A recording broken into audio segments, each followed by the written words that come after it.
Hello दोस्तों, आज हम क्लास 10th मैथ एक्सरसाइज 5.1 जो है 5.1 उसका जो है क्वेश्चन नंबर 1 करेंगे। ठीक है, ये जो है दोस्तों क्वेश्चन नंबर 1 का जो है क्वेश्चन नंबर 1 इसका जो है पहला भाग है। ठीक है, क्या बोलता है कि प्रत्येक किलोमीटर के बाद टैक्सी का किराया, जबकि प्रथम किलोमीटर के लिए किराया 15 रुपया है। ठीक है, और उसके बाद बोलता है कि प्रत्येक अतिरिक्त किलोमीटर के लिए किराया 8 रुपया है।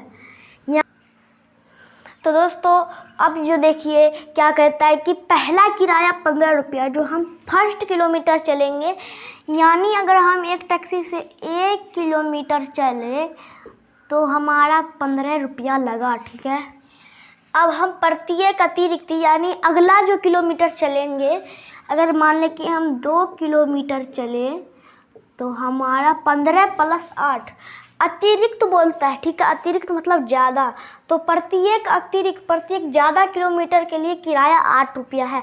यानी अगर पहला किराया 15 रुपया हो गया, ठीक, उसके आगे चलेंगे तो 8 रुपया ऐड होगा, तो हमारा क्या आ गया 23 रुपया। फिर 3 किलोमीटर जाएंगे तो 31 रुपया, 4 किलोमीटर जाएंगे तो 39 रुपया, 5 किलोमीटर जाएंगे तो हमारा जो है क्या बोलते हैं, ये हमारा अब क्या हो जाएगा, आगे बढ़ेंगे तो हमारा जाएगा 48 नहीं होगा 47 रुपया। ठीक है, अब देखिए, अब ऐसे ऐसे ये चलते चलते एक आखिरी n किलोमीटर जाएगा। ठीक है, तो n किलोमीटर पर इसका दाम क्या हो जाएगा 15 + n × 8। ठीक है, जितना किलोमीटर चला उसका जो है उससे एक कम। ठीक है, उससे एक कम को जो है, यानी अगर मान लें कि 4 किलोमीटर है तो इसको पहले हम 15 लिख लिया। ठीक, अब इसमें क्या जोड़ेंगे, इसमें हम क्या जोड़ते हैं, अब देखिए 2 और 4 24 इसमें हम जोड़ लेते हैं। ठीक है, तो ये क्या है 8 का 3 गुना, यानी अगला जो हमारा ये दिया है उसका 3 गुना है, और हम चले 4 किलोमीटर, तो अगर हम n किलोमीटर चले तो n - 1 गुना होगा 8 का, तो 15 + n - 1 × 8। तो इसी नियम पर दोस्तों एक सूत्र बनता है। ठीक है, यदि आप जो है अगर हम यहाँ पर जो है किलोमीटर यानी जो पहला है इसको हम क्या किससे सूचित करते हैं, जो हमारा ये 15 है इसको हम लोग सूचित करते हैं a से, जो था हमारा प्रथम पद। ठीक है, और इसको सूचित करते हैं हम d से। ठीक है, ये हो गया हमारा, ये क्या होता है 8, ये होता है हमारा सार्वआंतर, यानी जो 2 है, अगर मान लें कि 39 और 47 का इन दोनों का अंतर लगाएं तो हमारा 8 आता है। और सब केसेस में जब आप बड़े से छोटा घटाइएगा, यानी 5 में से 4 घटा लेंगे, 4 में से 3 घटा लेंगे, 3 में से 2, 2 में से 1, तो हमारा आंसर 8 आएगा।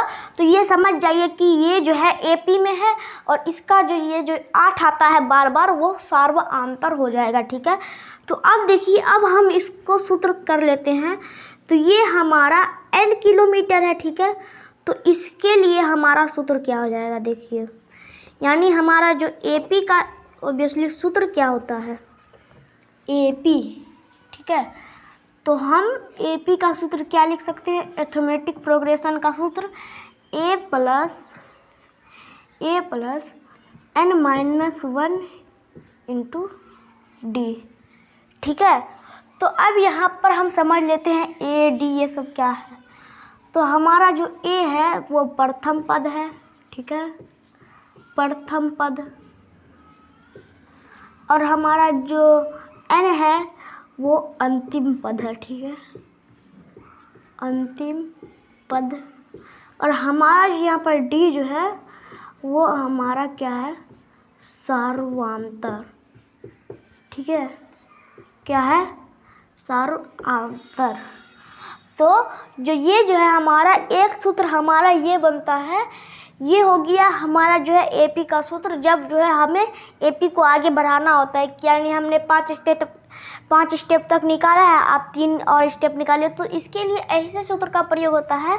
और एक होता है SN का सूत्र यानी योग का सूत्र, तो उससे जो है हम इसके अगले यानी जो प्रश्नावली 5.2 में उसका डिस्कशन करेंगे। तो ये जो हमारा AP = a + n - 1 into D है, इसी के आधार पर जो है हम इस क्वेश्चन को सॉल्व करेंगे। ठीक है, तो अब देखिए 1 किलोमीटर, 2 किलोमीटर, 3 किलोमीटर, 4 किलोमीटर ये हमारा एपी में है। कैसे? क्योंकि 2 में से 1 घटाया 1 बचा। ठीक है, इनका यहाँ पर जो हम देखें, इसका डी जो क्या है, डी वो हमारा 1 है। यहाँ पर भी हमारा डी 1 है, यानी मैं लिख रहा हूँ 1, यहाँ पर भी हमारा 1 है, यानी सब जगह डी बराबर हो गया। तो हमारा डी का मान 1 आ गया, ए का मान भी 1 आ गया, और ये जो है एपी में है। ठीक है, हमें नहीं मालूम कि कहाँ तक ये जा रहा है। ठीक है, तो हम यहाँ पर जो हम निकालें 4 किलोमीटर तक, उसको लिख लेते हैं। तो 15, 23, 31, 39, 10। तो अब देखिए दोस्तों, यहाँ पर जो है ये हमारा हो गया। अब इसको एपी में जांचने के लिए डी का प्रयोग करेंगे। ठीक है, तो हम डी का मान होता है कि यानी जो है T2 माइनस T1, टी का मान ये होता है कि पद है। ठीक है, टी हम किसको बोलेंगे, टी हम बोलेंगे पद को। और यहाँ नीचे में 1 लग गया तो प्रथम पद, 2 लग गया तो द्वितीय पद, 3 लग गया तो तृतीय पद, यानी टी का मान जो हमारा बसली पद होता है। तो T2 माइनस T1 हमने पहले बताया है कि यानी दूसरे में से पहले को घटाते, बड़ा में से छोटा घटाएंगे तभी ना हमको सार्वंतर पता चलेगा। तो T2 माइनस T1 तो निकाल लेते 23 माइनस 15 बराबर 8। अब आपको जहाँ तक ये गिवन है वहाँ तक आप निकाल लीजिए। तो डी बराबर T3 माइनस T2, तो हमारा आ जाएगा 31 माइनस 23 और 8, और डी बराबर हमारा T4 माइनस T3, यानी ये हमारा आ गया 39। तो ये 39 माइनस हमारा 31, तो आ गया ये 8। यानी हमने तीनों केस में डी देखा कि हमारा डी जो है वो 8, यानी सब जगह डी जो है हमारा 8 है। ठीक है, इसलिए डी बराबर 8 है, यानी हर जगह हमारा डी 8 के बराबर है। तो हमें इसमें कहता क्या है, जो हमारा जो कथन दिया गया है वो कथन एपी में है या नहीं। तो अब देखिए हमारा ये जो है ये हमने कथन से निकाला है, ये न्यूमेरिकल, तो ये जो है हमारा एपी में है, तो कथन भी हमारा एपी में होगा। यानी हम लिख सकते हैं ये है एपी में है। आप यहाँ पर इसके जगह पर आप समांतर श्रेणी भी उपयोग कर सकते हैं। ठीक है, समांतर श्रेणी। ठीक है, तो ये जो है इस पहले का उत्तर हो गया। और हमें कहता है कि क्यों, अगर बोले क्यों तो हम जो है यहाँ पर लिख देंगे कि क्योंकि डी बराबर 8 है, चूँकि डी बराबर 8 है। ठीक है, वो भी हर केस में डी का मान 8 है। यानी अगर हम माने कि डी का केस पहले में 8 आया और दूसरे में 9 आ गया, तीसरे में 10 आ गया, तो हम क्या लिखेंगे, डी बराबर 8, 9, 10 नहीं लिखेंगे। डी जो है बराबर यानी सेम नहीं है, तो यहाँ सीधा लिख देंगे ये एपी में नहीं है। क्या बोलता है, अगर है तो क्यों, नहीं है तब क्यों नहीं लगा हुआ है। ठीक है, अगर होगा एपी में तब हमें बताना है कि किस लिए है। ठीक है दोस्तों, तो ये हमारा पहला पार्ट का सॉल्यूशन हो गया। तो दोस्तों अब जो है अगला क्वेश्चन क्या है, किसी बेलन में उपस्थित हवा की मात्रा जो है, और उसमें जब वायु निकाला जाता है, जब हवा निकाला जाता है, तो जब जिस पंप से निकाला जाता है वो एक बार में जो है बेलन में जो हवा होता है उसका जो है 1/4 भाग हवा जो है वो निकाल लेता है। कहाँ, भाग जो है बाहर निकाल लेता है। तो जो है अगर मान ले कि बेलन में 100 ग्राम वायु है, ठीक, तो इसका 1/4 निकालेगा तो 25 ग्राम जो है वो वायु एक बार में बाहर निकाल देगा। ठीक है, तो हमारा बचा कितना, बचा 75 ग्राम। ठीक है, बचा 75 ग्राम। अब जो है ये क्या करेगा, फिर जब आप पंप से निकालेगा तो इसका 1/4 भाग निकालेगा। ठीक है, 75 का 1/4 भाग। और मान ली कि इधर कैलकुलेशन करने के बाद x आया, तो फिर उसके बाद x का 1/4 भाग निकालेगा। ठीक है, जब तक कि ये ख़त्म ना हो जाए हवा तब तक ये निकालते रहेगा। क्यों? क्योंकि जो कहता है कि एक बार बेलन जो है उपस्थित, यानी जो बेलन की हवा का 1/4 भाग निकालता है, पहले 1/4 भाग निकाल लिया तो बचा हमारा 3/4 भाग। तो अब उस 3/4 का फिर 1/4 भाग निकालेगा, फिर उसी प्रक्रिया को वो बार बार दोहराएगा। ठीक है, तो ये अभी हमारा जांच करना है कि एपी में है या नहीं। मान लेंगे कि उपस्थित हवा, माना कि उपस्थित हवा, ठीक है, उपस्थित हवा कहाँ? बेलन में। ठीक है, बेलन में उपस्थित हवा को हम मान लेंगे x। ठीक है, तो पहले तो हमारा x आ गया, ये हमारा किसके बराबर हो गया? ये हो गया हमारा पहला टर्म T1। ठीक है, पहली बार यानी पहला टर्म है हमारा x। क्यों? क्योंकि पहला जो ग्राम है यानी बेलन में उपस्थित हवा x है हमारा। ठीक है, बेलन में जितना हवा है वो x है, तो फिर उससे रिड्यूस करके कितना आएगा उससे हम दूसरा पद निकालेंगे। ठीक है, तो ये हमारा T1 के बराबर हो गया। तो अब जो है फिर जो हम करेंगे दूसरा पद निकालेंगे। ठीक है, दूसरा पद वो कैसे निकालेंगे? x का 1/4 भाग, यानी x में से घटा लेंगे x का 1/4 भाग। ठीक है, वो कैसे घटाएंगे? देखिए, ये जो है हमें क्या कहता है कि वायु निकालने वाला पंप प्रत्येक बार में बेलन की हवा का 1/4 भाग बाहर कर देता है। तो ये हमारा भाग बाहर किया x/4। तो अब जो है वो किस में से बाहर किया? x में से बाहर किया, तो बेलन में जो है कुछ तो कुछ हवा रहेगा ना, तो इसी वजह से तो इसका हम एलसीएम ले लेंगे। तो क्या आ जाएगा एलसीएम? 4, तो ऊपर आ जाएगा 3x/4। 3x/4 ये हमारा किस में है? T2 के बराबर। ठीक है, तीसरा पद निकालते हैं, तीसरा पद।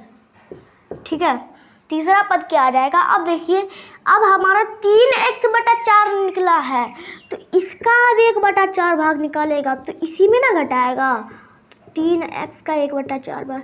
एक बात आप मुझे बताइए कि ये जो 3x/4 भाग हमारा दूसरे बार में बचा, तो इसी का 1/4 भाग निकालेगा और उसी में से घटाएगा तब ना कुछ बचेगा। तो इसका भी एलसीएम ले लेंगे, तो उसके ऊपर में है 3x। ठीक है, तो 3x/4 रुक जाइए, 3x/4 इंटू 1/4 यानी 3x 16 हो गया। ठीक है, तो इनका जो है एलसीएम ले लेते हैं। तो एलसीएम आ गया 16, तो 12x माइनस का 3x यानी हमारा 9/16 आ गया। किसमें? x में। अब देखिए दोस्तों, अब जो है हम चौथा पद निकाल लेते हैं इस तरफ। तो चौथा पद, अब देखिए ये जो हमारा चौथा पद है उसमें अब हम क्या करेंगे? तीसरा पद में जो हमारा ये T3 का मान है। ठीक है, ये T3 का मान है, तो हमारा जो T3 में जितना मान आया होगा उसी का ना हम फिर से 1/4 भाग निकालेंगे, फिर 1/4 भाग रिड्यूस कर देंगे 9x/16 में। तो क्या हो जाएगा? 9x/16 माइनस का क्या जाएगा? 9x/64 हो जाएगा। ठीक है, 1/4 से गुना करने पर। ठीक है, तो एलसीएम ले लेंगे, तो 64, 16 × 64, तो 9 × 36x और माइनस का 9x, तो बराबर 27x/64। ठीक है, ये हमारा T4 हो गया।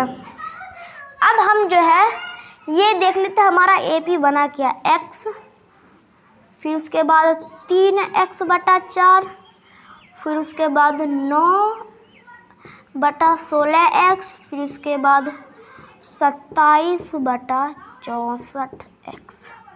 ठीक है, ये हमारा जो है एक बन के आया है, ये हमारा समानांतर स्थिति।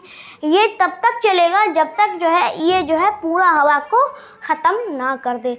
ठीक है, तो अब जो है हम क्या निकालेंगे? T2 माइनस T1 यानी D निकालेंगे। ठीक है, D क्या हो जाएगा? T2 माइनस T1, तो T2 का मान 3x/4 और माइनस का x, तो घटा लीजिए 3x माइनस 4x बराबर माइनस का x/4। अगर ये हमारा बार बार आएगा तब जो है ये हमारा एपी में होगा। ठीक है, अब नया D निकालते हैं, T3 माइनस T2। ठीक है, T3 का मान है 9/16x और -3/4x। एलसीएम आ जाएगा 16, 9x माइनस का हमारा 6x, ये हो गया हमारा किसके बराबर 3x/16। अब देखिए दोस्तों, आपको यहीं पर पता चल रहा है, रुक जाइए दोस्तों, 4 यहाँ पर 12 आ जाएगा, ठीक है 12x, तो यहाँ हमारा माइनस का 3x आ गया। अब देखिए दोस्तों, आपको यहीं पर पता चल रहा है कि पहला हमारा जो सार्वधातुक यानी D आया वो -x/4 आया, फिर दूसरा जो वो हमारा वो -3x/16 है, यानी दोनों में तो डिफरेंस है, दोनों सेम नहीं है, तो हम क्या कह देंगे ये जो है AP में नहीं है। दो ही का मान निकाल कर हम चेक कर सकते हैं, यह AP में नहीं है, ठीक है। अगर मान लें कि ये दोनों सेम आया तो हम अगला करते, इससे हमें ये पता चल जाता, कंफर्म हो जाता कि वो भी, उसका भी D का मान जो है वो बराबर है। अगर हम नहीं करते तो हमें पता नहीं है कि वो बराबर है या नहीं, तो हम इस वजह से आंसर में हमारा त्रुटि आ सकता है, ठीक है। तो यह AP में नहीं है। अब जब हमारा AP में है तो तभी ना हमें पूछता है क्यों AP में नहीं है, क्यों AP में है, तो ये AP में नहीं है, तो बस ये हमारा इसका उत्तर हो गया, ठीक है दोस्तों। तो दूसरा पार्ट का जो है, ये दूसरा पार्ट, इसका उत्तर हमारा यह AP में नहीं है, ये हो जाएगा, ठीक। तो दोस्तों अब जो है हमारा अगला प्रश्न क्या है, प्रश्न 3 तीसरा भाग है। तो प्रत्येक मीटर की खुदाई के बाद एक कुआं खोदने में जो लागत आई है वो पहले प्रथम मीटर में खुदाई की लागत 150 रुपया, ठीक है। और जब अगला मीटर खुदाई होता है तो 50 रुपया बढ़ता जाता है, ठीक है। ये भी जो है एक पहले वाले क्वेश्चन पर बेस्ड है, ठीक है। तो पहले हम जो T1 हमारा क्या आ जाएगा 150, ठीक है, क्यों, क्योंकि ये हमारा पहला मीटर का खुदाई है तो पहला पद हो गया। अब हमारा T2 क्या आ जाएगा, इसमें से हम 150 में से जो है 50 जोड़ देंगे तो 200 आ गया। T3 का मान क्या आ जाएगा, अब 200 में हम 50 जोड़ेंगे, ठीक है, 200 में 50 तब हमारा 250 आएगा। अब नहीं कि 150 में फिर 50 जोड़ दिए फिर 200 आ गया, ये नहीं, 2 मीटर का खुदाई हुआ तब 200 रुपया लगा, तो 3 मीटर का खुदाई होगा तो 50 रुपया उसमें एक्स्ट्रा लगेगा, तो 250। तो T4 बराबर 250 प्लस 50 यानी 300, तो 150, 200, 250, 300, तो ये हमारा चलता जाएगा जहाँ जिस मीटर तक खुदाई होगी, ठीक है। तो अब देखिए ये जो हमारा है, हमें ये देखना है कि ये AP में है या नहीं। तो हम देखेंगे D से हम इसका जांच करेंगे। तो पहले T2 माइनस T1 बराबर हमारा 50 आता है, ठीक। T3 माइनस T2 का मान भी हमारा 50 आता है। अब D का मान T4 माइनस T3 का मान भी हमारा 50 आता है, क्यों, क्योंकि हमने सब में 50-50 एक्स्ट्रा जोड़ा है तब हमारा ये आया है। तो यानी ये जो है हमारा D जो है वो सब स्थिति में बराबर है, तो इसलिए हम लिख सकते हैं कि D का मान, ठीक है, D का मान जो है, D का मान सब जगह 50 है, ठीक है, 50 है। अब देखिए दोस्तों, D का मान जो हमारा 50 आया, अब हमें ये गेस करना है कि ये AP में नहीं। आप ये देखकर बता सकते हैं कि D का मान सब जगह पर 50 है, तो ये हमारा आसानी से हम कह सकते हैं कि ये जो है यह AP में है, AP या समांतर श्रेणी, ठीक है, AP में है। अब बोलता है कि AP में है, तो क्यों है AP में, क्यों, क्योंकि D एक निश्चित वैल्यू है, ठीक है, D का मान जो है एक निश्चित वैल्यू, वो क्या है 50, ठीक है, D का मान निश्चित वैल्यू है तो 50 है। तो यही जो है हमारा उत्तर हो जाएगा, क्या, तीसरा जो भाग है वो AP में है और इसका जो D का मान है वो 50 आ जाएगा, ठीक है दोस्तों। तो दोस्तों चौथा भाग क्या है, खाते में जो है प्रत्येक वर्ष का मिश्र धन, जबकि 10,000 का राशि 8% वार्षिक दर पर यानी वार्षिक की दर पर चक्रवृद्धि ब्याज लेता है, ठीक है, चक्रवृद्धि ब्याज पर जमा किया जाता है। कौन ब्याज पर, चक्रवृद्धि ब्याज पर। कौन, 10,000 की राशि, ठीक है। 10,000 की राशि कितने वार्षिक दर पर? 8% के, ठीक है। तो यहाँ पर हमारा ये कंफर्म है कि T1 हमारा 10,000 आ जाएगा। क्यों? क्योंकि ये हमारा पहली धनराशि है जो हमारा जो है ये जो है हमारा डिपॉजिट किया गया खाता में। अब जो हमारा T2 क्या होगा, यानी मिश्र धन एक अगला साल का। तो हम मिश्र धन कैसे निकालते हैं? 10,000 इंटू जो है यहाँ हो जाएगा 1 प्लस रेट क्या है हमारा 8 और बटा में 100 और इसका पावर n, तो 1 साल के लिए। तो जब आप दोस्तों इसको सॉल्व कीजिएगा तो आपका जाएगा 10 8 पे 00। ये हमारा अगला आया कितना? 10,800, यानी 800 का इंटरेस्ट आया, ठीक है। अब T3 निकालते हैं। तो T3 किसके पर बेस्ड होगा? 10,800 पर बेस्ड होगा, ठीक है। 10,800 इंटू 1 प्लस 8 बटा 100 का होल स्क्वायर। जब दोस्तों आप इसको सॉल्व कीजिएगा तो आपका क्या आ जाएगा? 1164 और हमारा 40, यानी यहाँ पर 11,640, यानी हमारा 11,640 रुपया हमारा बैंक में। तो दोस्तों यहाँ पर 664 आ जाएगा, 640 नहीं। तो अब जो है हमारा दूसरे साल में हमारा इतना धनराशि आया, तो T1 T2 T3 निकल गया। तो 10,000 और हमारा 10,800, उसके बाद हमारा 11,664, ठीक है। ये हमारा आ गया। ये हमारा बढ़ता जाएगा जब तक वो डिपॉजिट होगा, ठीक है। तो अब देखिए दोस्तों, यहाँ जो है हम D निकालेंगे। D क्या आ जाएगा? पहले का D आएगा T2 माइनस T1 बराबर 800 और दूसरा D क्या आएगा? T3 minus T2। ये हमारा कितना आ जाएगा? तो ये हमारा आएगा आपका 864 रुपया, ठीक है। 864। अब यहाँ देखिए ये दोनों बराबर नहीं है, 64 का अंतर है। तो हम सीधा कह सकते हैं कि यह जो है AP में नहीं है। AP में नहीं। क्यों नहीं है ये AP में? क्योंकि जो हमारा D का मान जो है वो दो अलग अलग क्वांटिटी आ रही है, एक तरफ 800 और एक तरफ 864।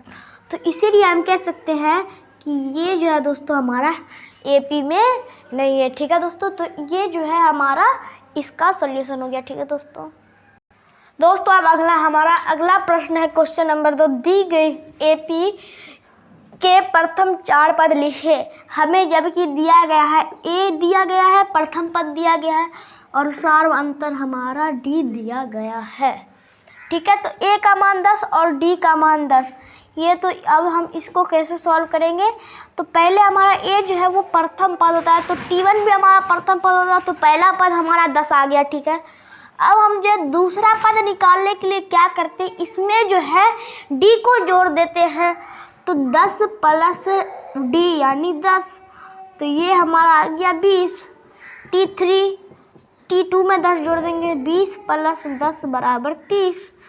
T4 हमारा क्या जाएगा? 30 प्लस 10 बराबर 40। तो हमें क्या कहता है? 4 ही पद हमें लिखने हैं, ठीक है। तो हमने 4 पद लिख दिया। तो अब जो हम इसको ऐसे नहीं लिखेंगे, हम इसको इस तरीके से लिखेंगे 10 20 30 40 ... यानी यहीं तक आपको डॉट नहीं देना है, ठीक है। तो ये हमारा पहला क्वेश्चन हो गया। अब अगला क्वेश्चन में हम जो T1 का मान हमारा आ गया माइनस का 2, T2 का मान हम इसमें 0 जोड़ देंगे तो -2, T3 में भी हम 0 जोड़ देंगे तो -2, T4 में जोड़ देंगे तो -2। तो सब में हमारा -2 आ रहा है।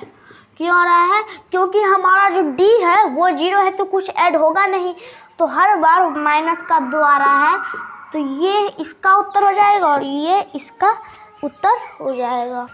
तो दोस्तों अब हमारा अगला क्वेश्चन है, क्या दिया हुआ है? A का मान 4 है और D का मान -3 है। तो हम T1 हम जो है 4 लिख लेते हैं, ठीक है। कैसे? क्योंकि हमारा जो है क्या बोलते हैं, ए ही जो है हमारा प्रथम पद होता है, T1 का मान भी हमारा प्रथम पद होता है। तो अब T2 निकालेंगे तो हमें 4 में से -3 को जोड़ देंगे तो आ गया हमारा 1। अब T3 निकालेंगे तो 1 में से -3 जोड़ देंगे तो आ गया -2। T4 में -2 में से -3 जोड़ देंगे तो आ जाएगा -5। तो हमारा जो है अब हमारा क्या आ जाएगा, 4, 1, -2 और -5 उत्तर हो गया। ठीक है, अब देखिए a का बराबर a का मान जो है -1 और d का मान 1/2 है। तो अब देखिए दोस्तों a में जो है हम जोड़ देंगे 1/2 तो हमारा T1 हमारा 1 हो गया। ठीक है, T2 हमारा -1 + 1/2 तो हमारा क्या आ जाएगा, -1/2। ठीक है, अब हमारा T3 क्या आ जाएगा, 1 आ जाएगा, मतलब 0 आ जाएगा। तो हमारा दोस्तों यहाँ पर -1 हो जाएगा तो T4 का मान क्या आ जाएगा, तो 1/2 आ जाएगा। तो हम लिख लेते -1/2 0 और 1/2। ठीक है, अब अगला और आखिरी क्वेश्चन है इस प्रश्न का। a का मान -1.25 और d का मान इतना है तो T1 बराबर -1.25। तो हमारा T2 का मान क्या आ जाएगा, इसमें माइनस का 0.25 जोड़ देंगे तो माइनस का 1.50 हो जाएगा। फिर T3 हमारा हो जाएगा माइनस का 1.75। T4 हो जाएगा माइनस का 2। ठीक है, तो माइनस का 1.25 कोमा माइनस का 1.50 कोमा माइनस का 1 पॉइंट जो है दोस्तों हमारा 75 कोमा माइनस का 2। ठीक है, ये हमारा इसका उत्तर हो गया। तो ये प्रश्न हमारा ख़त्म हो गया। ठीक है दोस्तों, तो दोस्तों अब जो हमारा अगला प्रश्न क्वेश्चन नंबर 3 है, निम्नलिखित में प्रत्येक AP, ठीक है, यानी हमें कह देता है ये सारे AP है तो उनके लिए प्रथम पद, यहाँ प्रथम पद A को ज्ञात करना है और सार अंतर D को ज्ञात करना है। ठीक है, तो इसका पहले हमें प्रथम पद हमारा पहला पद हो जाएगा तो A बराबर 3, 1 तो ज्ञात हो गया। तो D का मान क्या होता है, T2 - T1।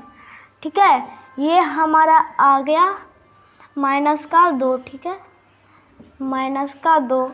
अब जो है ये देखिए हमें कहता है कि AP में है तो हमारा AP में है तो एक ही हम D का मान निकालेंगे तो वो तो हर जगह फॉलो होगा, क्योंकि AP में है तो D सब जगह बराबर होगा। तो एक बार हम D निकाल लिए तो हो गया, तो इसलिए हम लिखेंगे A का मान 3 और D का मान -2। ठीक है, अब यहाँ पर A का मान आ गया -5 और D का मान आ गया T2 - T1 यानी -1 और +5 यानी 4 आ गया। ठीक है, तो A बराबर -5 और D बराबर 4 इसका उत्तर हो जाएगा। अब देखिए यहाँ A का मान 1/3 है। ठीक है, और D का मान T2 - T1 यानी 5/3 और माइनस का 1/3 यानी 4/3। ठीक है, तो A का मान 1/3 और D का मान 4/3 इसका उत्तर हो जाएगा। ठीक है दोस्तों, तो दोस्तों अभी हमारा चौथा प्रश्न है 0.6, 1.7, 2.8। इसका जो है हम A का मान निकालेंगे 0.6 और D का मान आ जाएगा T2 - T1 यानी 1.7 - 0.6 यानी 1.1। ठीक है, A का मान 0.6 और कोमा D का मान 1,1 इसका जो दोस्तों उत्तर हो जाएगा।